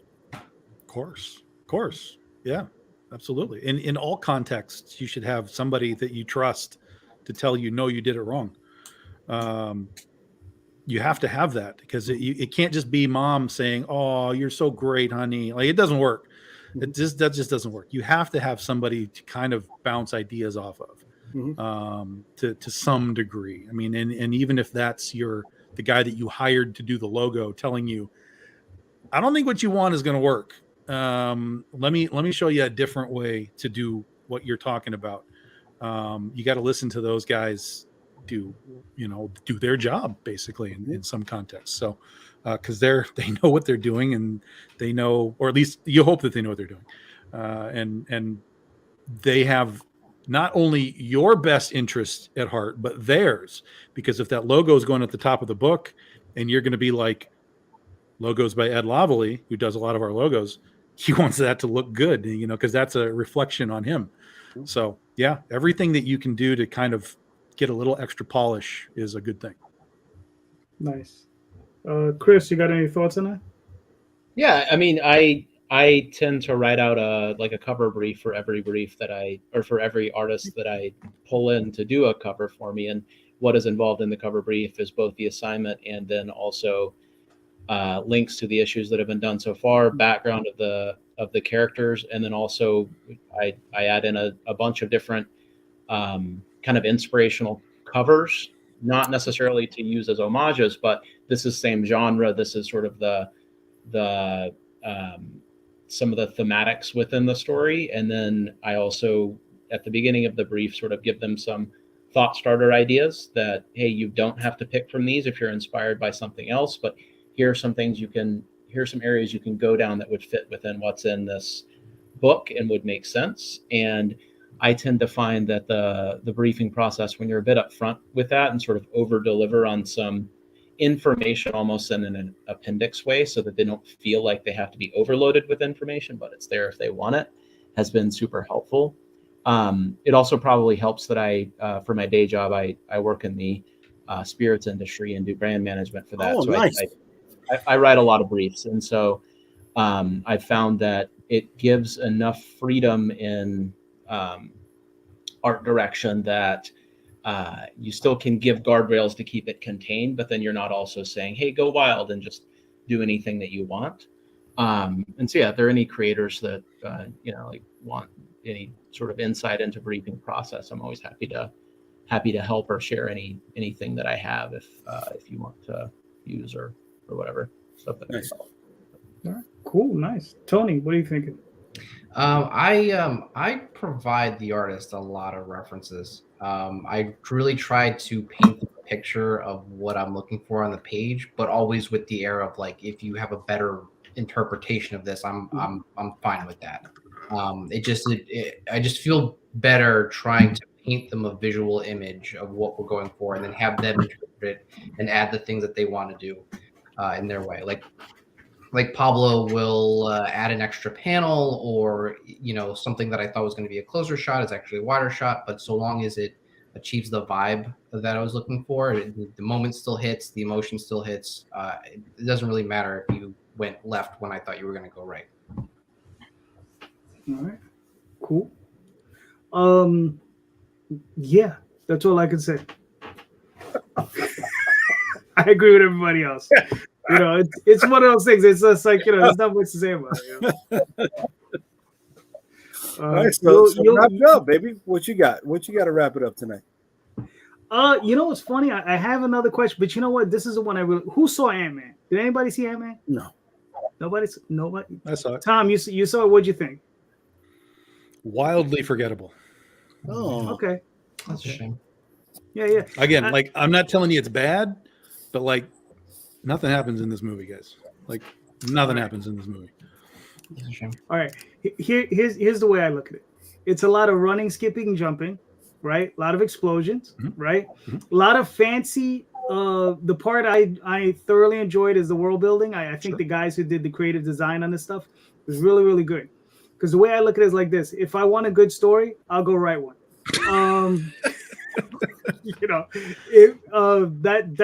That's just the way I view it. But for me, I like the visuals. I think the visuals are fantastic in the film. Yeah, it's a creative world. Yeah, it's a creative world, but you got to have something happening in the world to give that some extra value. Otherwise, you're just sitting there like, what are we doing? Like, we're just going in circles. The whole movie was just like, and then and again, there's really no information that is necessary for like phase 5 or whatever.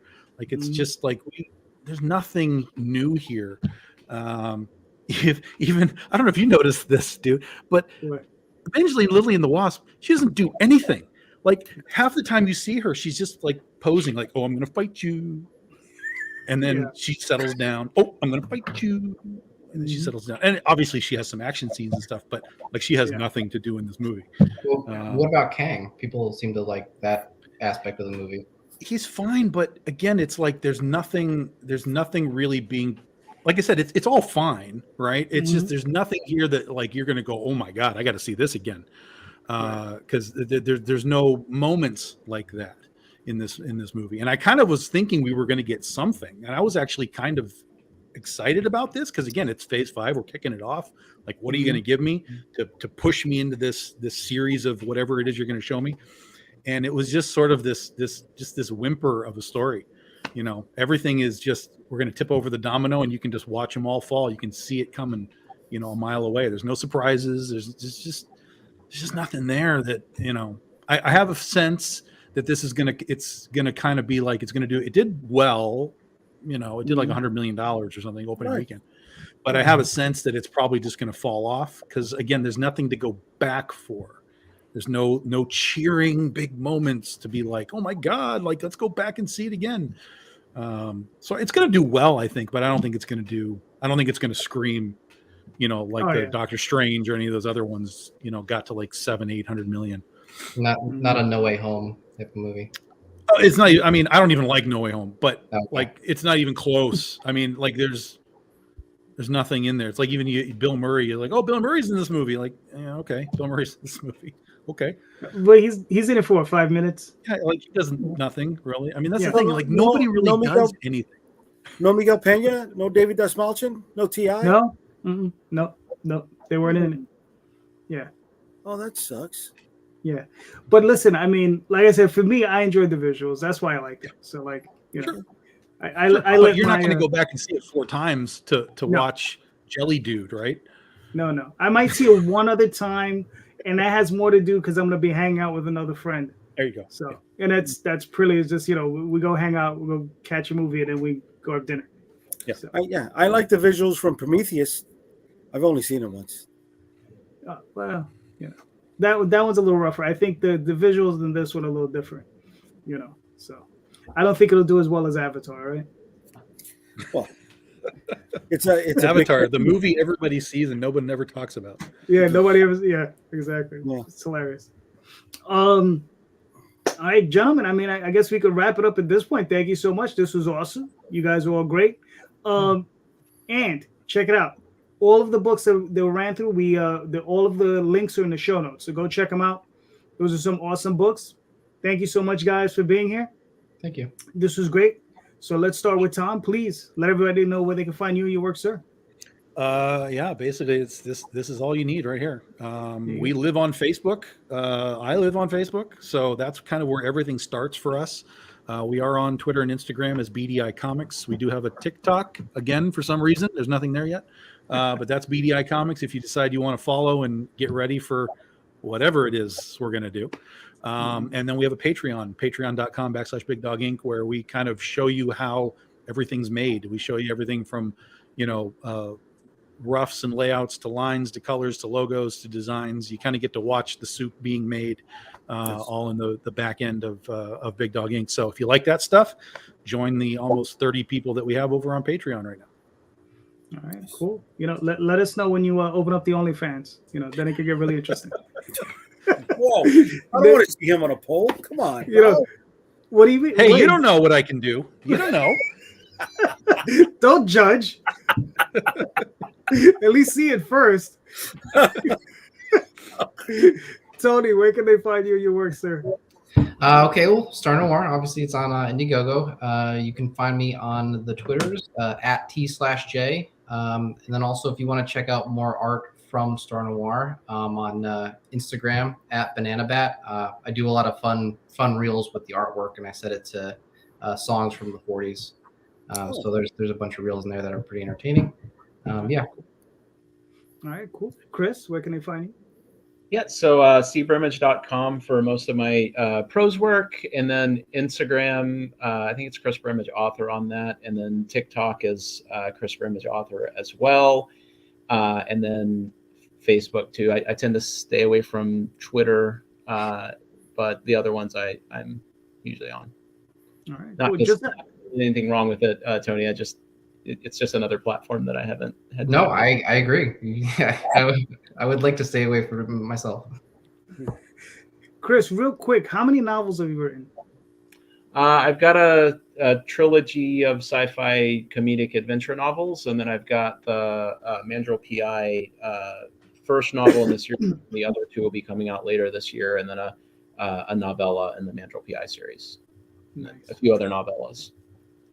So 4 that are out so far that are full-length novels, 2 more coming out this year, and then the others are novellas.